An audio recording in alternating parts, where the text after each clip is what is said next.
તાપીના નિઝરમાં ફરી ગેરકાયદેસર રેતી ખનન ઝડપાયું છે।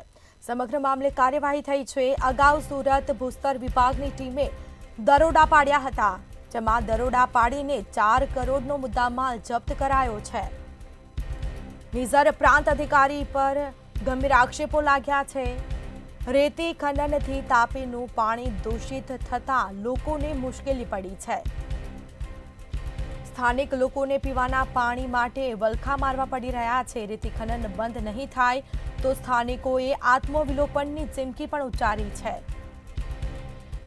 2 નંબરમાં જે લીજો ચાલે છે નથી બંધ થનારી, તો પછી કાલ ઉઠીને ને પછી પેટ્રોલ નાખીને સિલકી જવા નથી, એક તો પુલ પર કૂદીને મરી જવા। આ શાસનની જવાબદારી રહેશે।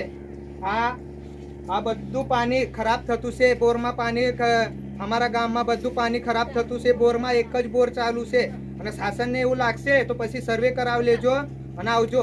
અહીંયાથી તો 500 મીટર પર એક બોર કર્યો, ત્યાં બી નથી પાણી લાગે। શા માટે?